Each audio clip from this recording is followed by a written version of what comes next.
महेश एक गरीब किसान था। उसका गांव में एक छोटा सा खेत था। वो सारा दिन खेत में ही काम करता रहता। उससे जो कुछ भी पैसे कमाता उसी से अपना खर्चा चलाता था। वो साधारण जीवन जी रहा था, लेकिन वो खुश नहीं था। क्या जिंदगी है, पूरे दिन काम करता रहता हूं, फिर भी मुझे क्या मिलता है? ये गरीबों वाली जिंदगी। क्या पूरी जिंदगी मैं गरीब ही रहूंगा? खैर, थोड़ा बाहर जाकर घूम लेता हूं ताकि मन शांत हो जाए। घर में बैठना तो श्राप है। महेश घूमता घूमता अपने खेतों में पहुंच जाता है। अरे ये प्रकाश कैसा है? ये तो मेरे खेत से आ रहा है। कहीं आग तो नहीं लग गई? मुझे चलकर देखना चाहिए। एकदम से महेश के सामने एक परी प्रकट हो जाती है। कितनी स्वादिष्ट मूली है। आज मैं सारी खा जाऊंगी। ए लड़की, तुम कौन हो और मेरे खेत में क्या कर रही हो? जाओ, भागो यहाँ से। तुम किसान हो ना? यहाँ आओ मेरे पास। मैं तो तुम्हें ही ढूंढ रही थी। क्या मतलब? और तुम कौन हो? मैं एक परी हूँ, जादुई परी। जब कुछ दिन पहले तुम खेत में हल जोत रहे थे, तुम्हारे हल ने मेरी जादुई अंगूठी को तोड़ दिया। इस तरह मैं उससे बाहर आ गई। क्या? हाँ, उस दिन से ही मैं तुम्हारे खेत में रहती हूँ। तुम मेरे दोस्त हो। तुमने मुझे उससे आजाद किया है। तो क्या तुम सच में एक जादुई परी हो? परी गायब होकर 3 छड़ियां लेकर आती है। यह मेरी 3 जादुई छड़ियां हैं। इनमें से एक का चुनाव करो। तो उससे क्या होगा? उस बात की चिंता तुम बिल्कुल मत करो। बस ध्यान रखना, काली वाली को मत चुनना। ठीक है, मैं सफेद वाली चुनता हूँ। बहुत अच्छी पसंद है। लो इसे पकड़ो और मेरे सिर पर 2 बार घुमाओ। क्या? जैसा कहती हूँ वैसा ही करो। ठीक है, जैसा तुम कहो। महेश परी के ऊपर छड़ी घुमाने के बाद, हाँ, अच्छा किया। अब तुम घर जाओ, तुम्हारी इच्छा पूरी हो जाएगी। ये सब सुनकर महेश अपने घर चला जाता है। अगली सुबह जब महेश की आंख खुली, अरे ये संदूक यहाँ कहाँ से आ गई? इसे यहाँ कौन छोड़ गया? मैं खुद ही देखता हूँ। जरा देखो तो क्या है इसमें? इतना सारा सोना? ये जरूर परी ने किया है। मेरी इच्छा पूरी हो गई। और इस तरह परी का जादू काम कर गया। महेश अब एक अमीर आदमी बन चुका था। लेकिन जैसे जैसे दिन बीतते गए, महेश को एक सवाल बहुत परेशान करने लगा।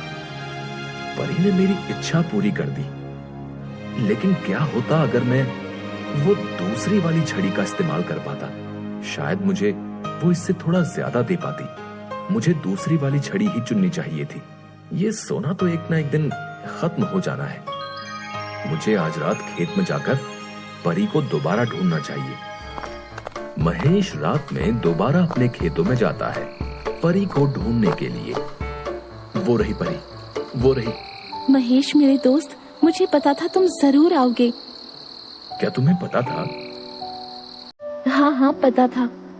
बोलो, तुम्हें क्या चाहिए? बहन परी, तुमने मेरी पहली इच्छा बड़ी ही आसानी से पूरी कर दी। मैंने तुम्हें सबसे कीमती चीज तुम्हारी आजादी दिलाई थी। उसके बदले में तो कुछ बड़ा मिलना चाहिए। मिलेगा। बताओ तुम्हें क्या चाहिए? मुझे दोबारा छड़ी चुनने का मौका दो। ठीक है, लेकिन ध्यान रखना, काली वाली मत चुनना। मैं इस लाल छड़ी को चुनता हूँ। बहुत बढ़िया पसंद है। अब तुम जानते हो तुम्हें क्या करना है।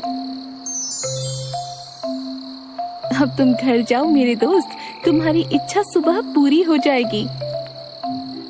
वैसा ही हुआ। अगली सुबह जब महेश की आंख खुली, ये तो सच हो गया। वाह वाह वाह वाह, हीरे! ये तो पिछली बार से भी बहुत बढ़िया है। मैं गांव का सबसे अमीर आदमी बन चुका हूँ, या फिर पूरे देश का। और वाकई में महेश सबसे बड़ा आदमी बन चुका था। उसका घर बड़ा बन चुका था। उसके पास सबसे बढ़िया खाना और कपड़े थे। यहां तक कि उसने अपने घर में कर्मचारी भी रख लिए थे। काफी दिनों तक महेश मजे की जिंदगी जीता रहा। ऐसा कुछ भी नहीं था जो महेश नहीं खरीद सकता था। लेकिन एक और ख्याल उसके दिमाग को परेशान करने लगा। मेरे पास सब कुछ है, लेकिन तीसरी छड़ी का क्या? वो परी मुझे तीसरी छड़ी क्यों नहीं लेने देती? मुझे पक्का यकीन है उसमें कुछ बहुत ज्यादा ही अच्छा होगा। शायद वो छड़ी मुझे दुनिया का सबसे अमीर और शक्तिशाली आदमी बना दे। हाँ, यही बात है। ऐसे काम नहीं चलेगा। मुझे चलकर परी से छड़ी लेनी ही होगी। आज रात परी के पास जाकर मुझे वो छड़ी लेनी ही होगी। उसे भी क्यों छोड़ना? और इसलिए महेश उस रात वो रही परी। क्या हुआ? तुम फिर से वापस आ गए? अब मेरे पास देने के लिए कुछ नहीं है। है ना वो काली वाली छड़ी? नहीं नहीं नहीं, वो मैं तुम्हें नहीं दे सकती। लेकिन मुझे वो चाहिए। तुम्हें पक्का यकीन है? अगर एक बार तुमने उसे चुना, तुम उसे वापस नहीं कर पाओगे। हाँ, मुझे पक्का यकीन है। फिर तो ठीक है। परी गायब होकर काले रंग की छड़ी लाती है। लाओ लाओ, दे दो मुझे। लेकिन इसमें उल्टा काम करना पड़ता है। बैठ जाओ। क्या? हाँ, इस छड़ी को मुझे तुम्हारे सिर पर घुमाना होगा। अब जो भी हो, घुमाओ मेरे सिर पर। मैं अपनी इच्छा को कल सुबह पूरी होते हुए देखना चाहता हूँ। परी ने महेश के सिर पर छड़ी को घुमा दिया। लो, हो गया। अब तुम घर जाओ और सो जाओ। कल तक तुम्हारी इच्छा पूरी हो जाएगी। अब मैं और इंतजार नहीं कर सकता। और मैं भी तुम्हें अब अलविदा कहती हूँ। अब यहाँ रहने के लिए मेरे पास और कोई कारण नहीं बचा है। ठीक है, अलविदा। महेश भागता हुआ घर जाता है और सोने की कोशिश करता है। उस रात वो थोड़ा बेचैन भी रहता है। उसके दिमाग में तरह तरह के सुंदर सुंदर ख्याल दौड़ रहे थे।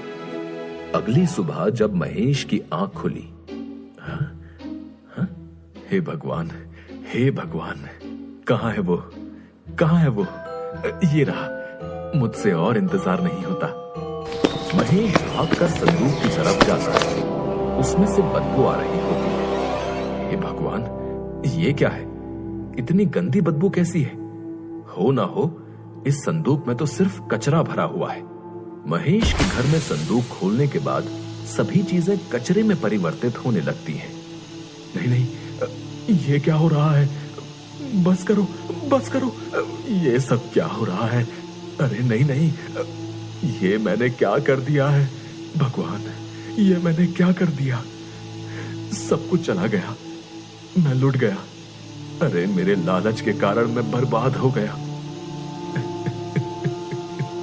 महेश फूट फूट कर रोने लगता है और इस तरह महेश एक बार फिर से गरीब हो जाता है। लेकिन उसको बहुत जरूरी सबक मिला कि लालच बुरी बला है।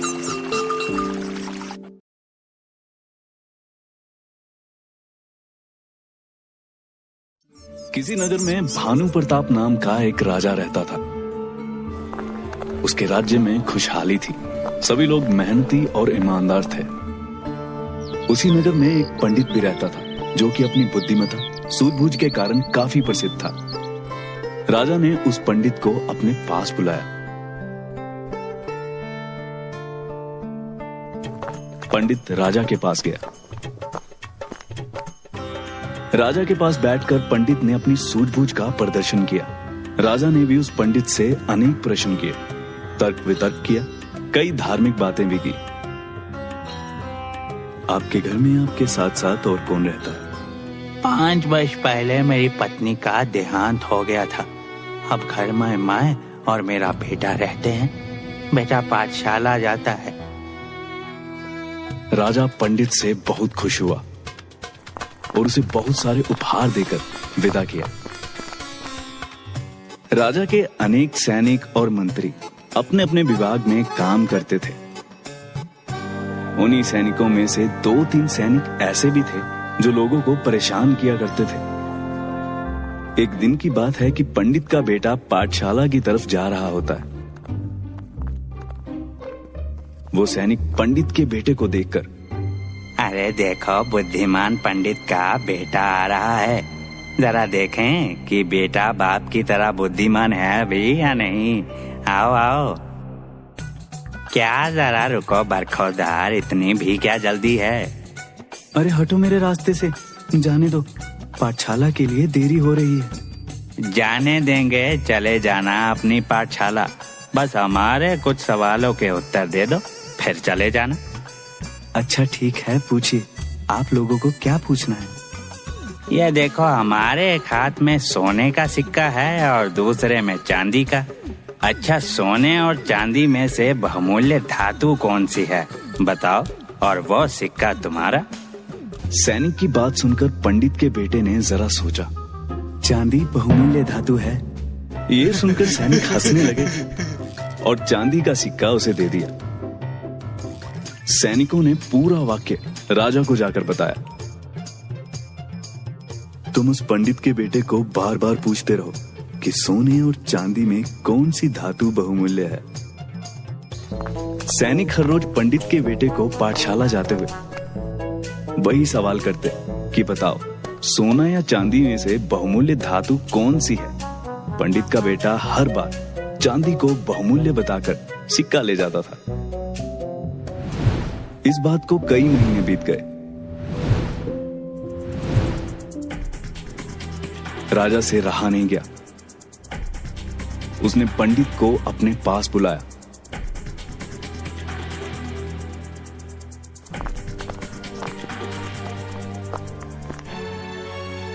और सारा वृत्तांत बताया। पंडित भी ये सुनकर हैरान हो गया और राजा से आज्ञा लेकर वो घर आ गया।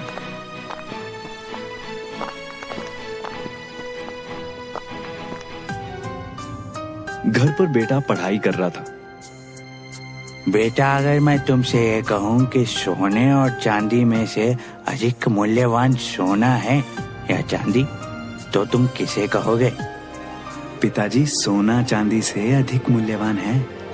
तो बेटा, राजा के सैनिकों ने तुमसे कई बार पूछा, तब तुमने उनको चांदी को मूल्यवान क्यों कहा? पिता के प्रश्नों का उत्तर देते हुए उसने कहा, हाँ पिताजी, वो सैनिक रोज मुझे तंग किया करते थे और एक ही प्रश्न मुझसे बार बार करते थे। मैं चांदी को मूल्यवान बताता था, जिससे वो मुझे चांदी का सिक्का दे देते थे। अगर मैं सोने के सिक्के को मूल्यवान बताता तो वो अगली बार मुझे सोने का सिक्का नहीं देते। वो अपने पिता को उन सिक्कों के पास ले गया जो उसने अपनी बुद्धिमत्ता से इकट्ठे किए थे। पंडित राजा के पास गया और सारा किस्सा सुनाया।